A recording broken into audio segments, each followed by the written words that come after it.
Good morning, students. Here we are going to record the chapter number 4.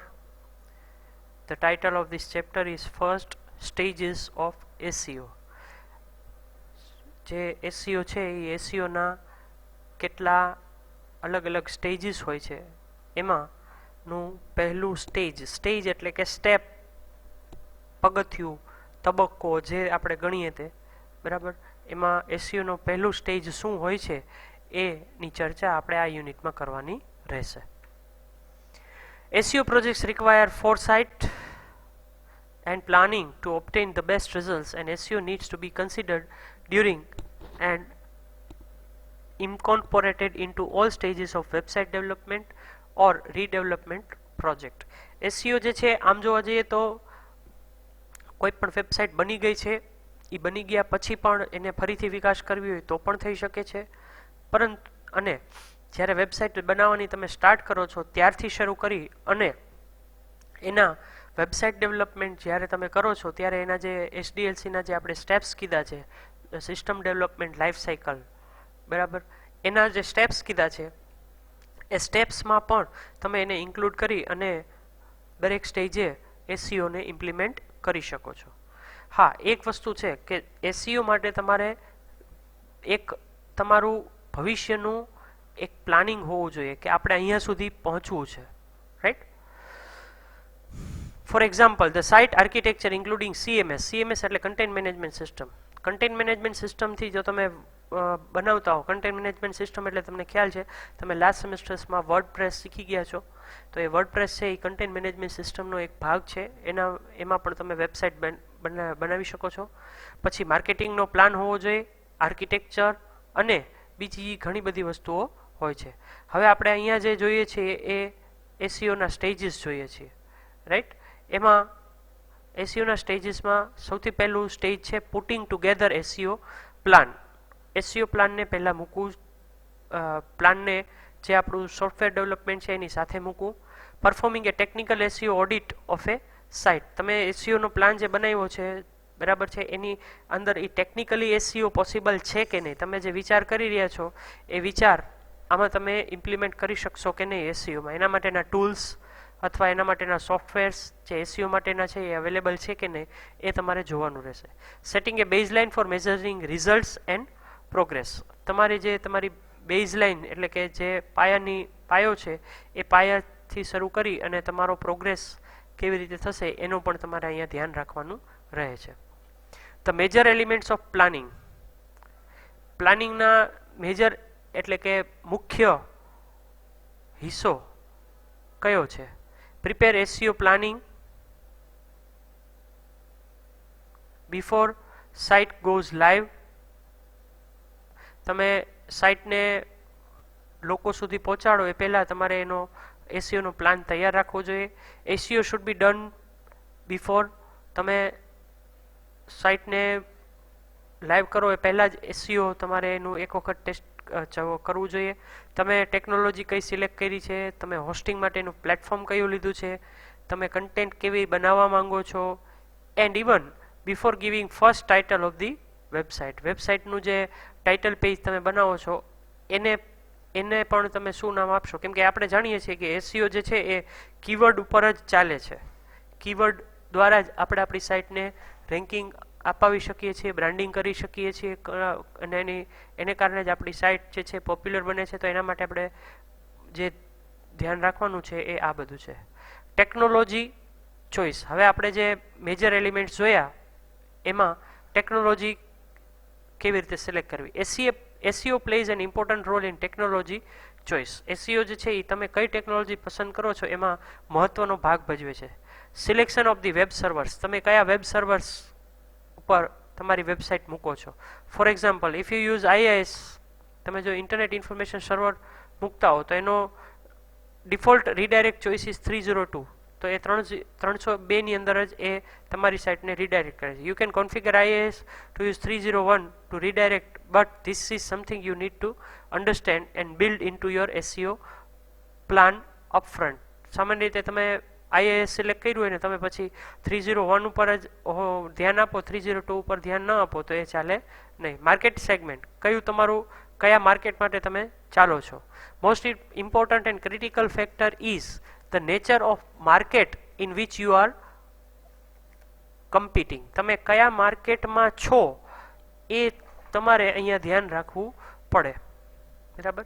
અને એમાં તમારે કઈ હરીફાઈનો સામનો કરવો પડશે એ પણ તમારે ધ્યાન રાખવું પડે. In some markets natural search is intensively competitive. કોઈ માર્કેટ એવું છે કે જેની અંદર તમે કુદરતી રીતે જે સર્ચ થતી હોય એને કારણે તમને તકલીફ પડી શકે છે, અને કોઈ માર્કેટ એવું છે કે જેને તમે નેચરલ સર્ચમાં મૂકી દો તો પણ એ તમારી સાઇટ ચાલશે. એના માટે તમારે એક્સ્ટ્રા એફર્ટ્સ કરવાની જરૂર પડતી નથી. સો ઇટ ડિપેન્ડ્સ કે તમારી કેવી સાઇટ છે, કેવી ટેકનોલોજી છે. Identifying site development process and players. તમારે સાઇટ ડેવલપમેન્ટની પ્રક્રિયા કેવી રીતે હાથ ધરવી અને તમારા સાઇટ માટેના ઓડિયન્સ કોણ હશે એ તમારે અહીંયા ધ્યાનમાં લેવા પડશે. We need to keep these 3 questions in mind before we start working on SEO. SEO આપણે ચાલુ કરીએ એના માટે આ 3 પ્રશ્નો છે. પહેલું, who is your target audience, what is your message and how relevant your message is. બરાબર, આ 3 પ્રશ્નોનો તમે જો જવાબ આપી શકો તો જ તમે એસઈઓ કરી શકો છો. No web designing tools are useful to answer these questions. Only a good teamwork or marketing advertisement and PR team can. કોઈ વેબસાઇટ, કોઈ ડિઝાઇનિંગ સોફ્ટવેર, કોઈ કમ્પ્યુટર આ 3 પ્રશ્નોનો જવાબ આપી શકતું નથી. તમારી સારી ટીમ હશે, તમારી પાસે સારું માર્કેટિંગ હશે, સારી એડવર્ટાઇઝમેન્ટ હશે, બરાબર, અને પર્સનલ રિલેશનની તમારી PR ટીમ સારી હશે તો જ આ વસ્તુનો જવાબ તમને મળશે. Your SEO team should be cross functional, multidisciplinary, consisting of team manager and the technical team, the creative team and the major stakeholders from marketing, advertising and PR. So SEO જે છે એના માટે તમારી ટીમ ક્રોસ ફંક્શનલ હોવી જોઈએ. Cross functional એટલે કે એક પ્લેટફોર્મ પર વર્ક કરતી હોય. સપોઝ કે તમે જાવા ઓરેકલમાં વેબસાઇટ ડેવલપર તમે લીધા હોય તો એ ચાલે નહીં. એ પછી પાયથનના ડેવલપર્સનું પણ તમારે ધ્યાન રાખવું પડે, અને જે હડુપ કરીને આવે છે ડેટાબેઝ એના પણ ડેવલપર્સની તમારે ધ્યાન રાખવું પડે. એટલે ક્રોસ ફંક્શનલ એટલે એક જ ડિસિપ્લિનમાં એક જ સોફ્ટવેર એન્વાયરમેન્ટમાં કામ કરતા હોય એવા લોકો નહીં, પણ એકથી વધારે એન્વાયરમેન્ટમાં કામ કરતા હોય એવા લોકોની તમારી પાસે ટીમ હોવી જોઈએ. ટીમ મેનેજર સારા હોવા જોઈએ, બરાબર, ટેકનિકલ ટીમ સારી હોવી જોઈએ. આ બધાને તમારે એસઈઓના પ્લાનમાં ઇન્ક્લુડ કરવા પડે, એ લોકોને સમજાવવા પડે, બરાબર છે. ત્યાર પછી ઇન સ્મોલર ઓર્ગેનાઇઝેશન, બહુ નાનું ઓર્ગેનાઇઝેશન હોય, you may have to wear all those hats yourself. તમારું ઓર્ગેનાઇઝેશન નાનું છે, 5-7 વ્યક્તિનું છે અને તમારે એસઈઓ કરવાનું છે, તો આ જે બધા અગાઉના જે બધા આપણે નામ કીધા, multidisciplinary, staff, team leader, PR, માર્કેટિંગના માણસો, એ બધું તમે જ છો, બરાબર. તો તમારે આ બધા પ્રશ્નોનો જો જવાબ તમે આપી શકતા હો, અહીંયા જે તમને લિસ્ટ કરવામાં આવેલા છે એ પ્રશ્નોનો જવાબ જો તમે મળી શકતા હો તો તમે આ વર્ક કરી શકો છો. Identify your sites info and architecture. તમારી સાઇટની ડેફિનેશન અને તમારું આર્કિટેક્ચર કેવી રીતે આપવું. Whether you have built a site already or not, you should plan to research the desired site architecture. Whether you have built a site already or not, તમે site પહેલેથી બનાવેલી છે કે નથી બનાવેલી, you should plan to research the desired site architecture at the start of your SEO project. તમારા SEO પ્રોજેક્ટની તમે ચાલુ કરો છો ત્યારે તમારે એ વસ્તુનું ધ્યાન રાખવાનું છે કે ભાઈ તમે જે સાઇટ બનાવવા જઈ રહ્યા છો એ સાઇટ ઓલરેડી બની ગઈ છે કે નથી બની ગઈ એને ધ્યાનમાં રાખવાનું નથી, પરંતુ તમારે તમારું જે પરિણામ મેળવવું છે એના માટે તમે સાઇટનું આર્કિટેક્ચરનું રિસર્ચ કરો કે કેવું એનું આર્કિટેક્ચર છે, એનું માળખું કેવું છે, બરાબર. હવે આ જે કામ છે એ 2 ભાગમાં ડિવાઈડ થાય છે એસઈઓનો પ્રોજેક્ટ. એક છે ટેકનોલોજી ડિસિઝન્સ અને બીજું છે સ્ટ્રક્ચરલ ડિસિઝન્સ. હવે ટેકનોલોજી ડિસિઝન્સમાં તમારે શું કરવાનું છે, તો તમારે એની અંદર અહીંયા તમને નીચે સમજાવેલું છે કે our technology choices can have a major impact on your SEO results and which are as follows: dynamic URLs, session ID, user ID, URL, superfluous flag in the URL, link, content base in JavaScript, Java or Flash content behind forms, temporary redirection, and આ બધા ટેકનોલોજીના decisions છે. બરાબર. Auditing and existing site to identify SEO problems. તમારે SEO નથી કરવો, પરંતુ તમારે સાઇટ SEO કરાવીને એ જાણવું છે કે આ જે સાઇટ છે એનું SEO પોસિબલ છે કે નથી પોસિબલ, અથવા તો ઓલરેડી જે SEO થઈ રહી છે સાઇટ એ પ્રોપરલી SEO થઈ રહ્યું છે કે નથી થઈ રહ્યું એ જાણવું હોય તો એનું SEO ઓડિટિંગ કહેવાય છે. બરાબર.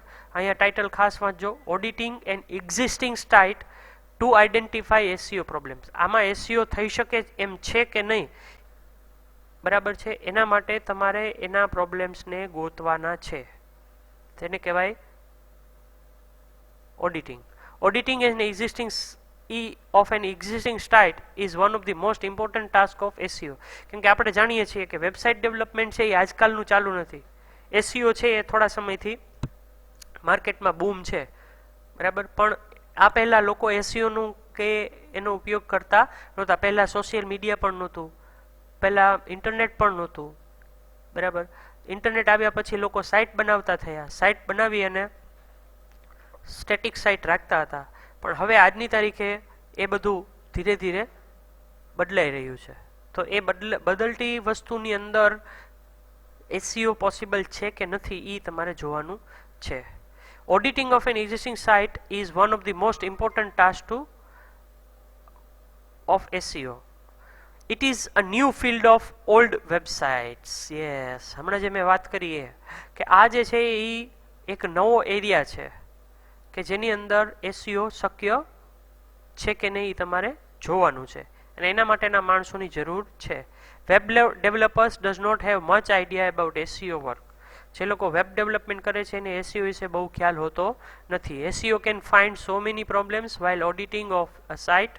Various elements of auditing an existing site from SEO perspective are as follows. SEO જે છે એનો વિઝન શું હોય છે, શા માટે ઓડિટિંગ કરાવવું જોઈએ, તો એ ઇશ્યુઝ અહીંયા આપેલા છે. પહેલું છે યુઝેબિલિટી, પછી છે accessibility and spiderability, search engine health checkup. આ ત્રણ મુદ્દાને આપણે ઓડિટિંગ કરાવશું. યુઝેબિલિટી એટલે કે એની ઉપયોગિતા. યુઝેબિલિટી મીન્સ કે એની ઉપયોગિતા છે. Although this may not be seen as a direct SEO issue. આ ડાયરેક્ટ વસ્તુ નથી હોતી. It is very good place to start. છતાં પણ આપણે આ સાઇટની SEO આપણે કરશું તો એની ઉપયોગિતા કેટલી રહેશે એ જોવાનું છે. બરાબર. Usability affects many factors including conversion rate as well as the propensity of people to link to a site. આ યુઝેબિલિટી માટેના ત્રણ મુદ્દાઓ છે. બરાબર. યુઝેબિલિટી જે છે એમાં મેઇનલી કે એ કન્વર્ઝેશન રેટ કેટલો રહેશે મીન્સ, બરાબર, અને લોકો પોતાની આપણે જે આ SEO કરશું એમાં આપણને લિંક સ્ટેટિસ્ટિક્સ કેટલું મળશે. ત્યાર પછી છે accessibility and spiderability. Make sure the site is friendly to search engine spiders. Search એન્જિનમાં લોકો ગોતી શકે, અવેલેબલ થાય એવી સાઇટ તમારી પાસે હોવી જોઈએ. Search engine health check. Perform A site yourdomain.com search in the search engine to make sure all your pages appear to be in the index. Compare this to the number of unique pages you believe you have on your site. કહેવાનો અર્થ છે તમે જ્યારે ગૂગલના કીવર્ડમાં તમે type કરો છો તમારી સાઇટનું નામ, ત્યારે તમને દરેક પેજ ડિસ્પ્લે થવા જોઈએ. જો દરેક પેજ ડિસ્પ્લે ન થતા હોય તો એ તમારે ચેક કરવાનું રહેશે. test a search on your brand terms to make sure you're ranking for them or not. તમારી વેબસાઇટનું નામ તમે આપ્યું છે તો એને પણ સર્ચ એન્જિનમાં તમે સર્ચ કરી જુઓ, એને કારણે તમને ખ્યાલ આવશે. Third check the Google cache to make sure the cached versions of your page look the same as a live version of your pages. તમે પેજમાં કેશ્ડ પેજીસ એટલે કે પહેલેથી જે લોકો દ્વારા સર્ચ કરવામાં આવેલા પેજીસ છે એ એની અંદર પડેલા હોય સર્ચ એન્જિનમાં, તો એનું લેટેસ્ટ વર્ઝન અવેલેબલ હોવું જોઈએ. જૂના જૂના પેજ એમાં પડ્યા રહેતા હોય તો એ ચાલે નહીં. ડિટરમાઇનિંગ ટોપ કોમ્પિટિટર્સ, તમારી કંપની જે છે એ કંપનીના ટોપ કોમ્પિટિટર્સ કોણ છે, બરાબર, એને તમારે ઓળખવા. Understanding the competition should be a key component of planning your SEO. Understanding the competition should be a key component of your planning your SEO. તમે જે SEO કરવા જઈ રહ્યા છો એના માટે તમારે પહેલાં તો તમારી કોમ્પિટિશન તમે કરી શકો એમ છો કે નહીં એ તમે જુઓ. The first step to understand who your competitors in the search result really are. તમારી જે સર્ચ એન્જિન છે એ સર્ચ એન્જિનમાં તમે જ્યારે તમારું બ્રાન્ડ નેમ સર્ચ કરો છો, હેલ્થ ચેકઅપ કરો છો, તો એ હેલ્થ ચેકઅપની અંદર તમને જે સર્ચ તમે કરી રહ્યા છો એ સમયે તમને ટોપમાંથી આવવા માટે કઈ સાઇટ્સ અથવા કયું કીવર્ડ તમને બ્રાન્ડિંગ થતું અટકાવે છે, તમને સર્ચ એન્જિનના ટોપ રિઝલ્ટ્સમાં આવવા માટે અટકાવે છે, એને ફાઇન્ડ કરો. જેમ કે ગૂગલ અને યાહુ, તો લોકો ગૂગલે સર્ચ કરશે અને યાહુ સર્ચ કરશે, તો એમાં સૌથી વધારે આપણે જોવાનું કે આપણે કયો કીવર્ડ વધારે ઇન્ડેક્સ થાય છે. In other words are all their web pages including product pages making it into search engine databases? You can use a free tool netconcepts.com/url check to find out, or you can go to each search engine and type in site and the ir.domain.com. આ તમે ટૂંકમાં કહેવાનો અર્થ એ છે કે તમે તમારા competitors કોણ છે, તમારા હરીફો કોણ છે એ જાણવા માટે તમે અહીંયા ગૂગલ અને યાહુમાં તમે સર્ચ કરી શકો છો. એના દરેક પેજમાં એ છે કે નહીં એ તમે ચેક કરાવી શકો છો, અથવા એ તમને ન ફિટ પડતું હોય તો તમે અહીંયા જે આ વેબસાઇટ આપી છે એ વેબસાઇટમાં તમે તમારું URL નાખી જુઓ, તમને તમારા કોમ્પિટિટર્સ વિશે જાણકારી મળી જશે. અથવા તો તમે આ જે અહીંયા તમને આપેલું છે સર્ચ એન્જિનના ક્વેરી બોક્સમાં આ તમે ટાઈપ કરી અને સર્ચ કરાવી શકો છો. Do their product and category pages have keyword rich page titles unique to each page? તમારું પ્રોડક્ટ અને કેટેગરી જે છે એમાં તમારા પેજના ટાઇટલ્સ છે એ યુનિક છે દરેક પેજમાં. You can easily review all page titles within Google and Yahoo by searching site yourcompetitor.com. yourcompetitor.com એટલે અહીંયા તમારે તમારું કોમ્પિટિટરનું નામ લખવાનું છે વેબસાઇટમાં. Find search confidential business plans, that is file type doc in Google. Do their product and category pages have reasonably high page rank sources? તમારે તમારું document એટલે કે પ્રોડક્ટનું જે લિસ્ટ છે એનું જે ડોક્યુમેન્ટ છે એ લોકોને મળે એના માટે તમારે આ ફાઇલ ટાઈપ ડોક જે છે એ સર્ચ કરાવો, જેથી કરીને એનું પેજ વધારે રેન્ક થતું હોય તો તમારે